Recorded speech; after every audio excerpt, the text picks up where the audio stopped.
Hey there, Jesse Stoddard here with another training on scaling a home services business into a multi-state powerhouse. So this one now is documenting my fractional CMO journey, part 4, the functional marketing systems map, which is really an exciting one because this is where we get to start to see the magic happen. Now, why listen to me about this particular topic? I use what I'm about to show you to help a home services business owner make an extra $4 million in a year. And I'm currently using it with clients right now to transform their business. Having a picture of your business helps you identify trouble spots to fix, successful areas to double down on, and helps you visualize growth. And this will ultimately help you save money and make better decisions. This will help you to take command of your advertising budget, your agency or agencies that work for you, your vendors, the salespeople for media companies, advertisers, your internal team, and improve your processes. This will help you make more informed decisions when it comes to marketing and marketing people, salespeople, or agencies.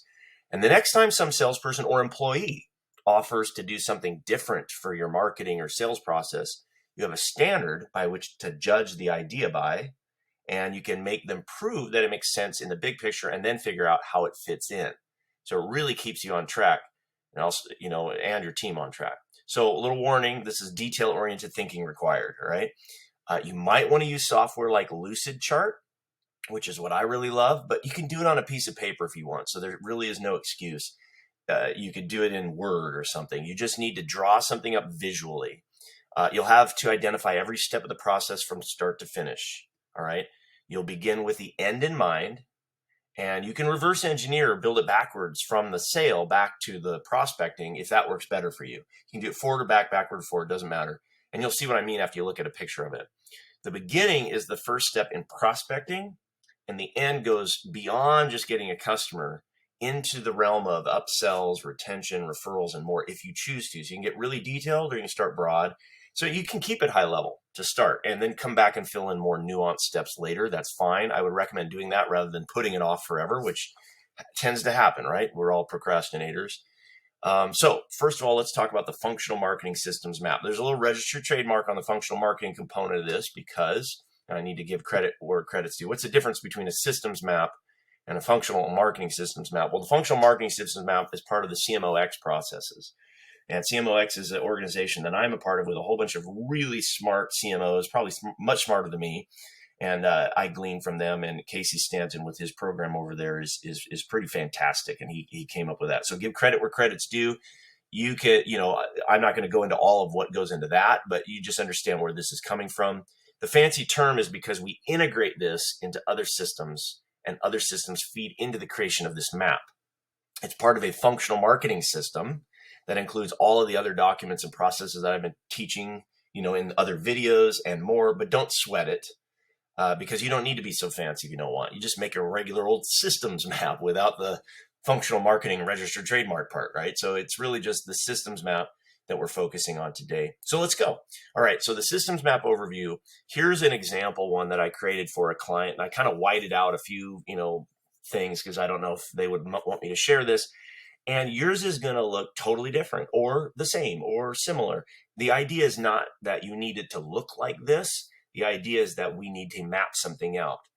There's a lot of different kinds of maps, and I can give you examples as well outside of this if you want to see them. But I'm sure you've seen flowcharts before, right? It's any flowchart. Now, this one, I'm going to just go over the high level really quick, and then we'll dive into details. On the left, you'll see media sources. Those are the traffic sources. That's the way I like to do it. You could even get detailed and create whole flowcharts around just those. But what I'm really trying to say is where traffic comes from is a big category of different things, and it's media, right? That's where traffic can come from. And then it goes into the funnel in different parts. And then once it's in the funnel, it goes through processes and ends up becoming a customer, and you make money, and then you decide what you're going to do with them after that. And there may be different parts of your funnel and different sections. For this example, there's a main website and ads, and they usually result in phone calls or form fills, going to a call center, et cetera, et cetera. So we'll get into each part as we go through. So let's break it down, beginning with the media. So I want to talk about there's a philosophy that's involved in this as well, not just the specific type of media. But when we look at what's really effective, especially with a service business, we need multimedia, multi-channel, multi-step marketing campaigns, and it requires diversified media. The worst number in business is one, relying on one source like Google Ads, and that's all you do. And the minute Google slaps you, which they've done many times before, you have no more business. Or the algorithm changes and your competitor takes over for some reason. Or the costs are driven up. Like right now, costs are going up across the board for pay-per-click in every industry. Well, what do you do if you can't afford that because you don't have a big enough back end, you don't make a big enough sale, you don't do enough upsells so that you can justify the cost, and now all of a sudden your competitor's eating your lunch or whatever. So it's better in general to look at all these traffic sources and figure out a way to make them work. Now that's going beyond the scope of this video, but the idea is you want to put everything on there that you're currently doing, and or maybe even then a section for ideas of what you could be doing. Right. And you're really thinking through what works for this particular funnel. Now, you'll notice some of the things on this list will not be the same on a different systems map. Okay. Or for a different target market or for a different business. These are the ones that will probably work for this specific funnel. And you really need to rack your brain and think through them. On this list, we have organic SEO, which includes Google and Bing and the GMB focus. I mean, there's more to SEO than that, but those are ideas that we were thinking, where are we getting the leads from? Specifically, and prospects. Google pay-per-click, Bing pay-per-click. You could add Bing Display Network or whatever else along with Google Display Network, whatever. But we're just kind of trying to think of the main list for, in this case, for this client. Facebook pay-per-click, and what different kinds of ads are on there. We have video views ads that are just building the invisible list, I call it, which is like the audience. And then creating custom audiences out of that, and then remarketing or retargeting them with Facebook lead ads and then Instagram ads. So that's the specifics to this business. Google Display Network, I actually put it in a different category, like the banner ads, and then there's remarketing and retargeting there. There's YouTube, the bumper ads and the short form ads, the long form, plus the remarketing. There's referrals. Now, this is not the online. This is just regular referrals, like old school, right?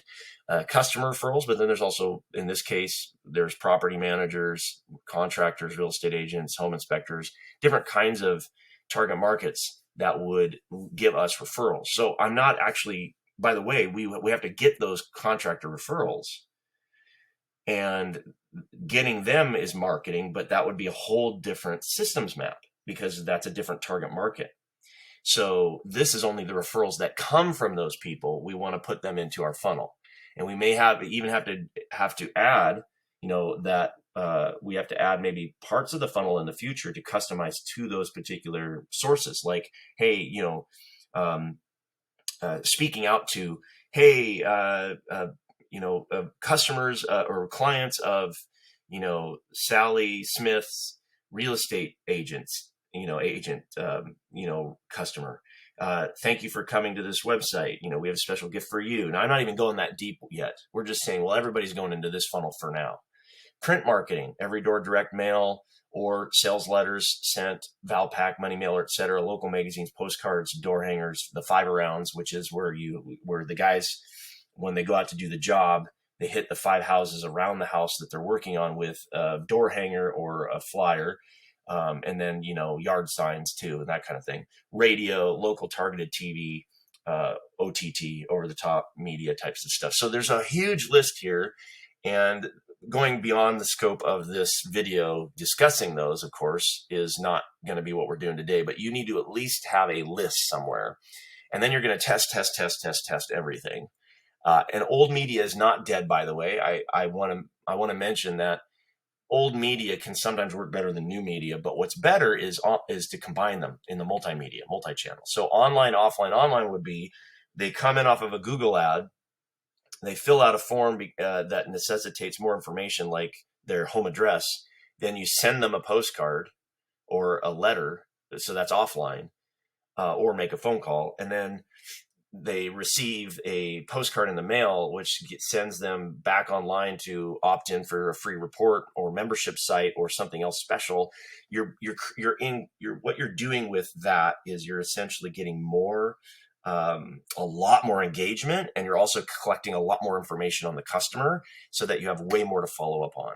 Another example would be offline, online, offline, which is, they start with a yard sign and they call, or the yard, and then the person on the phone, sends them an email. Or a better example is probably they see the flyer and there's a website, they go online, they download a free report, and then once they fill out information with their home address, and then you send them a letter or postcard in the mail. So see, these are ways to think about it that most home service businesses are not used to thinking about marketing.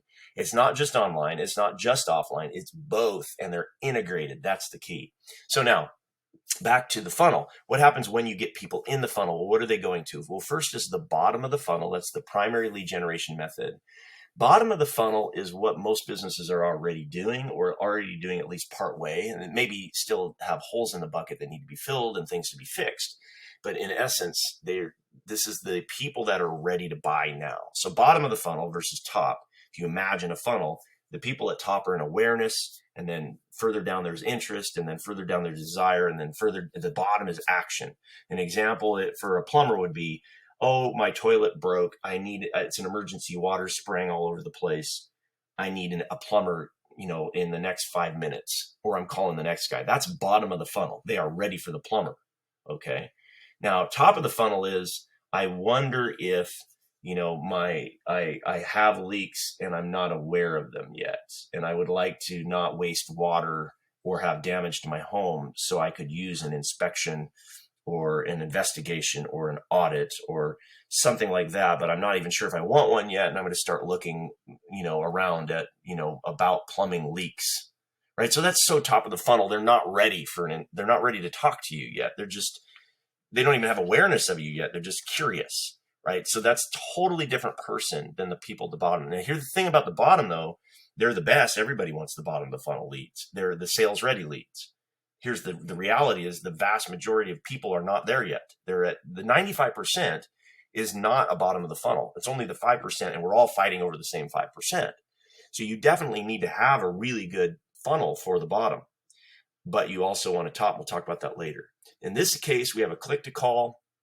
This is a marketing qualified leads, bottom of the funnel request. This is an ad, like for example, a Google ad, local service ad, or Google ad, which is a click to call. Literally, they see the ad, they call you. They're not going to your website. They're not doing anything else. That goes to the call center. Another option would be they hit the main website, or maybe a location specific site or page. And depending on what they see there, they either call or they fill out a form. And then there's a and the call is marketing qualified lead, meaning now I define that as marketing qualified lead is basically, first of all, bottom of the funnel is focused on the DA of the AIDA. Remember that? So awareness, interest, desire, action. I just mentioned that when it comes to the funnel, the customer journey. The bottom of the funnel is focused on the desire and the action, because we're already assuming that they've got awareness and interest.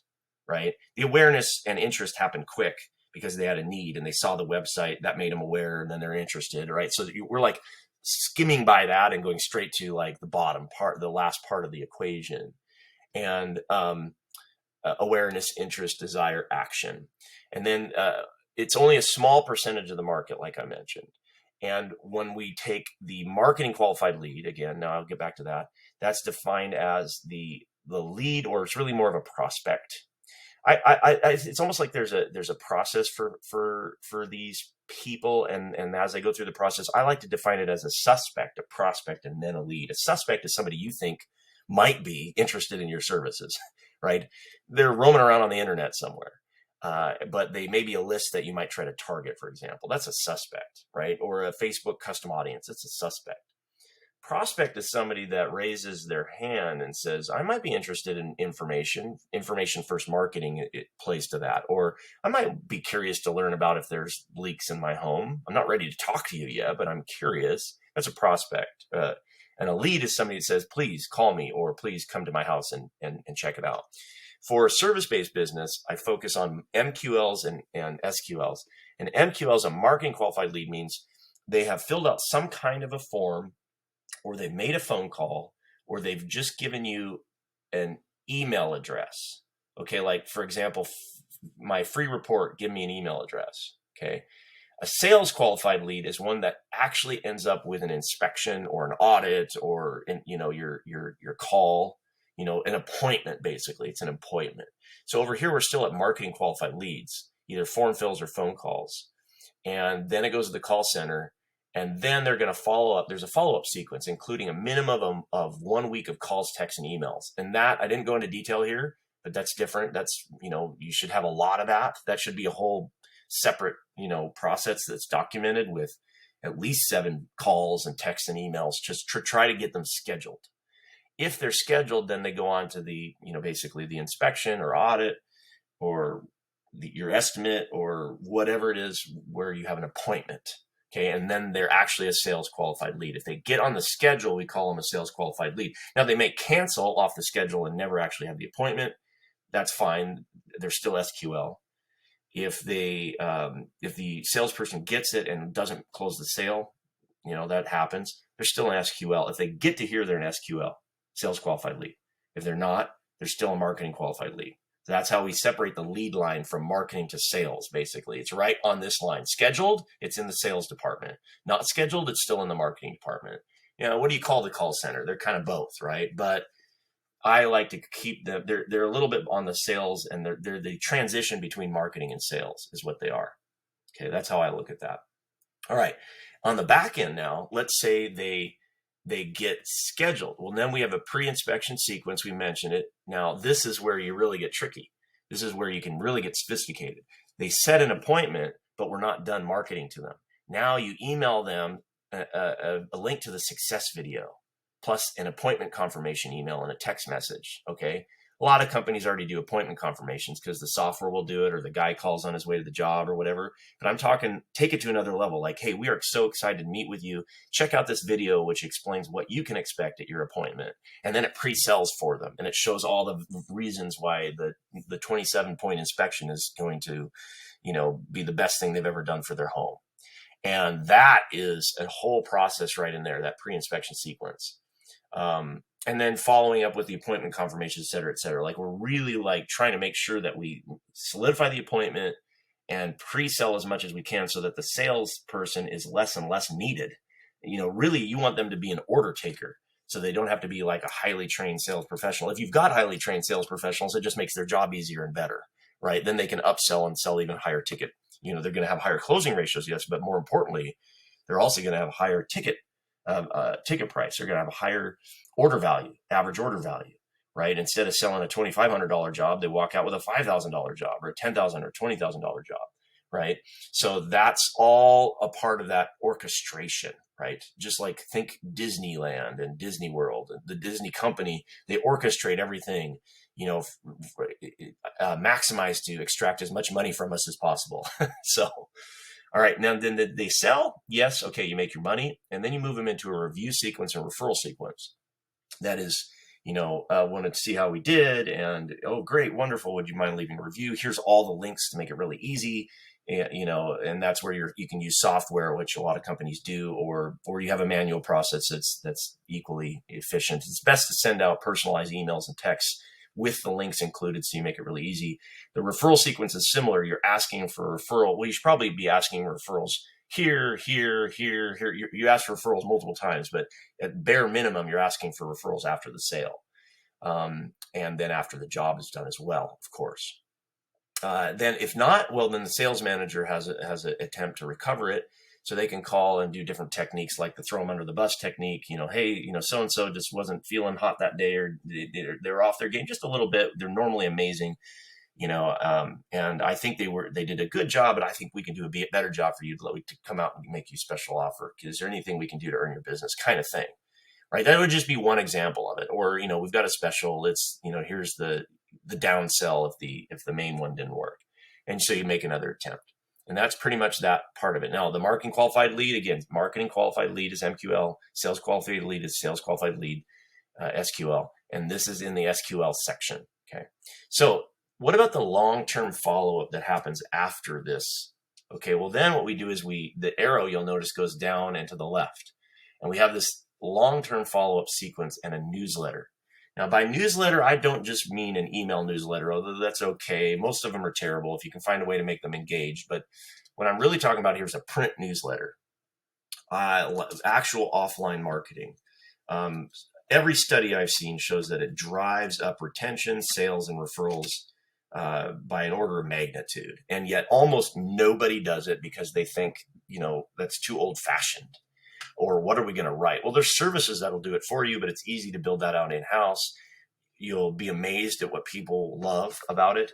Sending an email is fine. Long-term follow-up email sequences are fine. That you should do them, but open rates are down, and everybody has so many emails that the mailbox is lonely. In other words, there's nothing in it. People actually look at their mail again because they're not used to it. I don't know about you, but I'll sit and I'll keep a nice newsletter from a business on my table for months sometimes. And even if I don't read it, I'm looking at it every week. Whereas an email, delete, delete, delete. So long-term follow-up sequences are going to include emails. They're going to include occasional phone calls, possible text messages, and don't forget the direct mail / print, side of it, like with a newsletter. And that's got to happen with, if you didn't sell, you keep trying to make the sale. There's a different follow-up long-term with the customers. Successful customers, they might get the same newsletter and you're always trying to upsell them, but you may even have a different follow-up for them as well in that sequence after the sale. But you're not going to forget about leads you lost because you never know when you're going to get them back, or you're going to have another chance and maybe they just didn't buy, but they'll buy later. What about the top of the funnel prospect attraction? We talked about the bottom of the funnel the whole time, and that's kind of what everybody does. But what about the 95% of the population that isn't ready to buy now? This is where the biggest opportunity is, and none of your competitors are doing it or doing it well.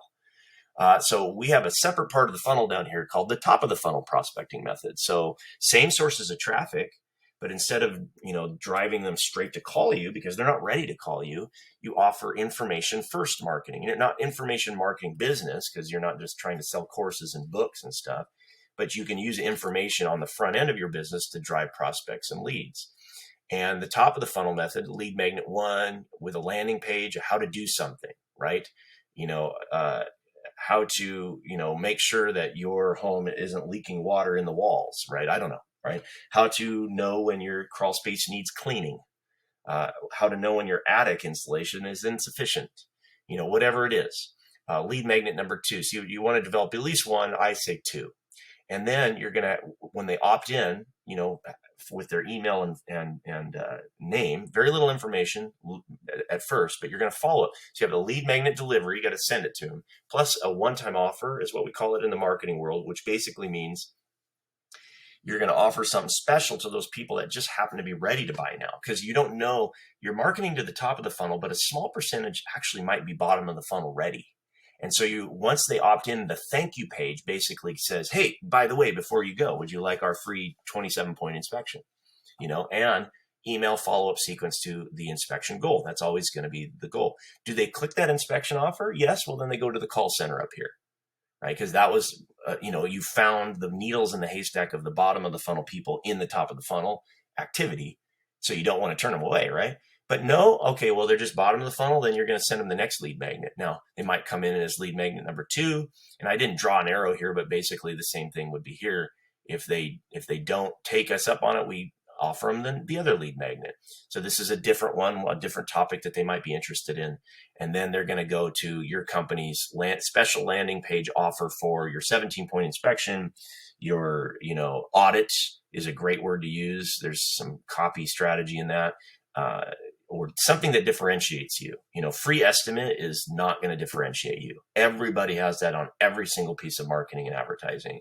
You have to have something special here, because obviously they didn't take the normal route. They weren't bottom of the funnel. Call us today for your free inspection. They didn't take it. So what might they take? Something different. So this is different. This is a special idea.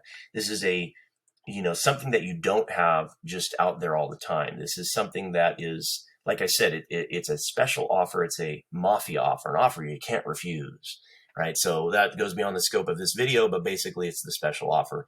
And then maybe with the ability to purchase it online, that'd be even cooler, right? Something they can buy that leads them. Yes, okay, now they're on the call center and they're going into your inspection. Could they buy the $99 thing, special audit, 17-point inspection that normally is a $500 value? They don't buy it. Well, then you put them in your long-term follow-up sequence, because now they weren't ready for the initial call. They weren't ready for the special deal, but we're not giving up on them yet. We're going to long-term follow up with them. And that is essentially some of the key elements. Now, really important here, top of the funnel, awareness in the AIDA model requires lead capture and follow-up. Don't forget it. That's what this is all about. If they're top of the funnel, here's where service businesses drop the ball. If they're not ready to call you or get an inspection today, you don't do anything with them. You call your marketing people up and say, you're giving me a bunch of bad leads. They were not ready, or they aren't qualified because they want something we don't do. Well, you paid for the lead, and now instead of considering it a waste of money, sell that lead to another company, give it to your referral partner in exchange for their leads, cross-pollinate, right?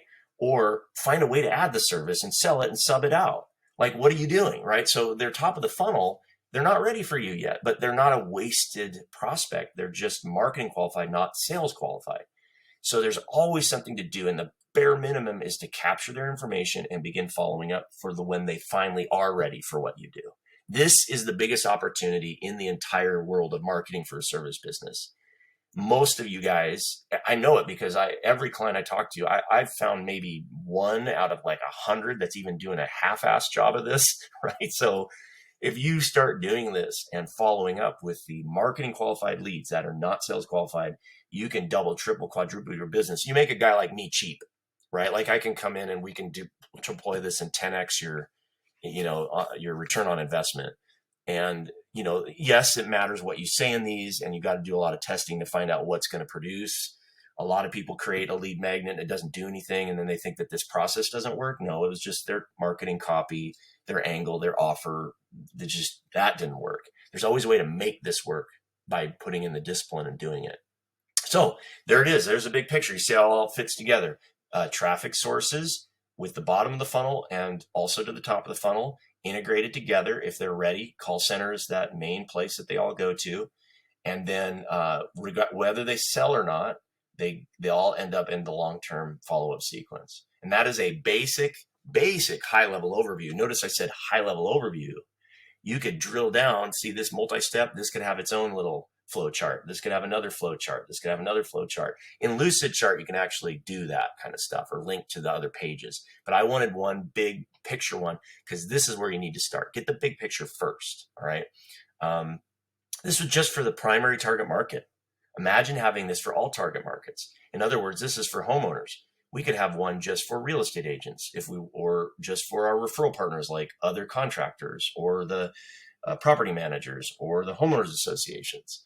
And then you build this out. It may look the same structurally, but maybe your target's different. The messaging in here is different for sure, but it's probably going to also look a little different as well. And as soon as you master one and get it going, you can troubleshoot, you can see where it breaks. This is one of the best tips I can give on this. Let's say sales aren't happening. And instead of just yelling at marketing or yelling at sales, you can look in here and find out where it's broken. For example, you might get all great sources of traffic that are acceptable, all of these leads coming in, and they get here, and then this is working okay, but then they don't get scheduled. Well, then the question is you go, well, this is working really well, and then they're not scheduled. Well, where is it broken? It's broken right here. Why don't we add these things to increase our schedule ratio? Right? Oh, we bumped it up by 10%. Now we know. And that's how you use this thing to really drill into your business. You go, well, we're getting them from this method, but we don't get them from this method. Well, let's look at the site. What can we do different to get this increased? Lead magnet 1 works, but lead magnet 2 doesn't work.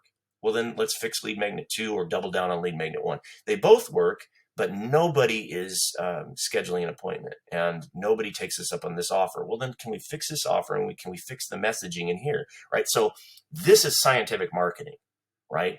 Most companies never even draw this, so they're just guessing, totally guessing.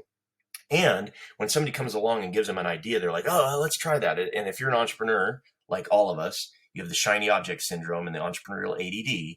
A salesperson comes in and says, hey, what about this? Or a marketing ad rep comes in and says, you should do this. And you're like, oh, let's do it. And you forget about what works and you go off and try something new and you stop doing what works.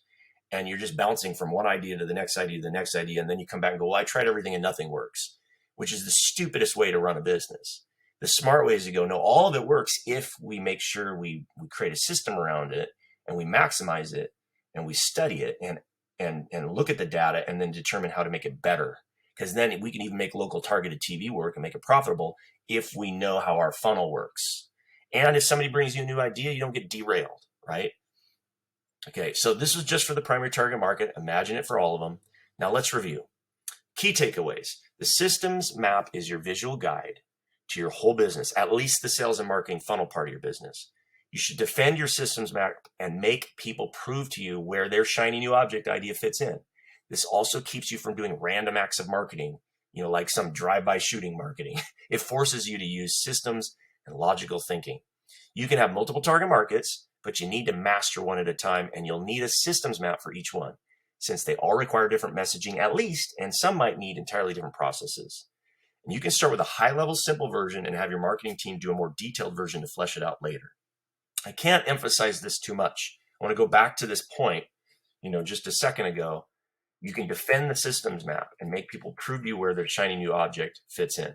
The reason why this is important, one of the additional reasons, is because not only your own entrepreneurial ADD, but everybody else coming at you, it's very simple to think of advertising and marketing and sales as this sort of one-dimensional, we tried that, it didn't work. We tried that and it's working now, it didn't work, blah, blah. It's so easy to fall into that when in reality, it's multimedia, multi-step, multi-channel marketing that is going to lead to campaigns that are working. And it's complicated and sophisticated. And anybody that wants to avoid it, which all of us do, that's the surest way to oversimplify and kill your business and not be competitive.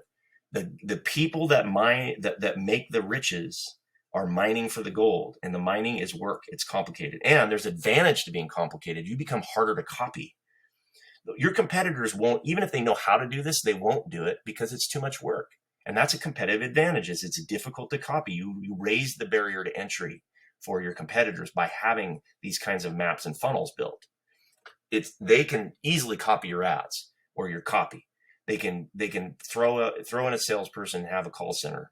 That's not hard to copy. What's hard to copy is all of the little details of what the leads do, or the lead magnets say and do, and what happens after that in the follow-up, and what are the process your call center goes through, and what is their follow-up process, and what, et cetera, et cetera. That's hard to copy. That's probably the most important reason to create this thing. Okay, so what's next? Do this. Create your systems map. Try lucidchart.com, or just use a piece of paper, darn it. Don't let it slow you down. Have something immediately, by the end of today. Make sure your marketing team and sales team all see and understand the systems map, because it's their job to maintain its integrity. And the marketing and sales team can help you fill it out and improve it too.